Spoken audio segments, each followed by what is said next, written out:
বাবুর কাছে ট্র্যাডিশনাল পদ্ধতির থেকে আজকের কেমিক্যাল বেসড সিস্টেমে ওয়াটারপ্রুফিং কিভাবে এতটা এগিয়েছে? দেখুন, আমি ট্র্যাডিশনাল ওয়াটারপ্রুফিং যেটা চন্দ্রচূড়দা এইমাত্র আলোচনা করলেন, যেটা আগে ভারতবর্ষে বা বাইরে যেগুলো প্রচলিত হয়েছিল, সেগুলো জেনারেলি কিছু মেটেরিয়ালস এবং কিছু র মেটেরিয়ালস, যেগুলো আপনার কাদা বলুন, গোবর বলুন, মাড ফাস্কা যেগুলো হতো, এই সমস্ত ওয়াটারপ্রুফিং দিয়ে তখনকার টাইমে ওয়াটারপ্রুফিং করা হতো। কিন্তু সেই ওয়াটারপ্রুফিংয়ের বেসিক্যালি কোনো যে এটা একটা লংজিভিটি বলুন বা এতটা সার্ভিস লাইফ আছে বা কোন এরিয়ার জন্য, মানে আজকে একটা স্ট্রাকচারের অনেক জায়গা হতে পারে, ছাদ হতে পারে, মেঝে হতে পারে, আপনি একজন দর্শক বন্ধু জিজ্ঞেস করলেন কিচেনের জন্য হতে পারে, তো কোন জায়গার জন্য কি ধরনের ওয়াটারপ্রুফিং আমরা ইউজ করব সেগুলোর কিন্তু কোনো কিছু ব্যাপার ছিল না, কোনো সিলেকশন ক্রাইটেরিয়া ছিল না। তো অ্যাট প্রেজেন্ট আমরা কি করলাম না, আমরা ওয়াটারপ্রুফিংটাকে জেনারেলি দুটো ক্যাটেগরিতে নিয়ে এলাম।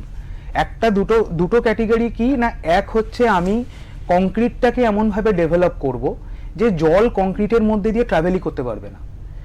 কংক্রিটটাকে আমি এতটাই মানে সাউন্ড তৈরি করব যাতে আমার জল তার মধ্যে দিয়ে মুভই না করতে পারে। আর সেকেন্ড কি না, আমি এমন একটা ব্যারিয়ার কিছু দেব, একটা কিছু প্রোটেকশন দেব যাতে জল ওর মধ্যে দিয়ে ট্রাভেল করতে না পারে। বেশ, আমরা বিস্তারিত আলোচনায় আবার আসছি, তবে তার আগে আমাদের সঙ্গে আমাদের একজন দর্শক উপস্থিত আছেন, তার সাথে একটু কথা বলে নেব। নমস্কার, আপনার নাম? বেশ, আপনি কোথা থেকে বলছেন? আমি দক্ষিণ ভারত থেকে বলছি। আপনার প্রশ্ন? ট্যাম্পুফিং ওয়াটারপ্রুফিং কি এক? ধন্যবাদ, আপনি আমাদের সঙ্গে থাকুন, অতি অবশ্যই আমাদের বিশেষজ্ঞরা আপনার প্রশ্নের উত্তর দেবেন। আচ্ছা, আমি আবার নীলবাদক বাবুর কাছে ফিরে যাব, আমরা যেখানে শেষ করেছিলাম সেখান থেকে যদি আবার শুরু হয়। তো প্রথম যেটা আমরা আলোচনা করলাম, যেটা হচ্ছে যে কংক্রিটকে ডেভেলপ করা। অ্যাকচুয়ালি কি হয় না, কংক্রিটের মধ্যে যে সিমেন্টটা থাকে, সেই সিমেন্টটা জলের সাথে রিয়াকশন করে হাইড্রেশন করে এবং স্ট্রেংথটা ডেভেলপ করে কংক্রিটের, এবং জলটা কি হয় হাইড্রেশনের ফলে ওখান থেকে বেরিয়ে যায়। তার মধ্যে কি হয়, জলের যে জায়গাটা ছিল সেই জায়গাটা ওখানে ভেতরে ফাঁকা থাকে, সেগুলো মাইক্রোপোর তৈরি করে। আপনি যদি কোনোদিন মাইক্রোস্কোপে কংক্রিটকে দেখেন, দেখতে পাবেন ছোট ছোট ছোট ছোট অনেক মাইক্রোপোর আছে। তো আমাদের যে জল যখন কোনো কংক্রিট জলের মানে জল যখন কংক্রিটের সংস্পর্শে আসে, তখন সেই জলটা কিন্তু ওই মাইক্রোপোরের মধ্যে দিয়েই চ্যানেল তৈরি করে এবং ট্রাভেল করে।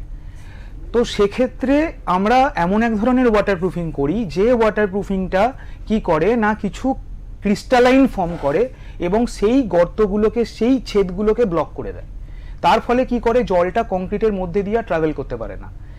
এই টাইপের ওয়াটারপ্রুফিংটাকে আমরা বলি ক্রিস্টালাইন ওয়াটারপ্রুফিং। এটা একটা সেগমেন্ট। আর একটা সেগমেন্ট কি হয় না, যেটা কেমিক্যাল বেসড বা মেমব্রেন বেসড।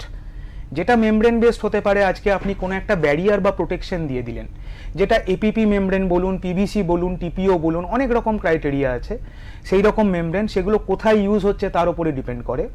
এবং তাছাড়াও লিকুইড অ্যাপ্লাইড মেমব্রেন, যেটা এখনকার দিনে আমাদের রিসার্চ অ্যান্ড ডেভেলপমেন্টের ফলে সিমেন্টিশিয়াস, পলিউরিথিন, পলিউরিয়া, যেটা সব থেকে লেটেস্ট মেমব্রেন, সেই মেমব্রেন এখন পর্যন্ত চলে এসেছে, যেগুলো high elongation, high tensile strength এবং টেকনিক্যাল যে প্যারামিটার্সগুলো সেগুলো অনেক ডেভেলপড।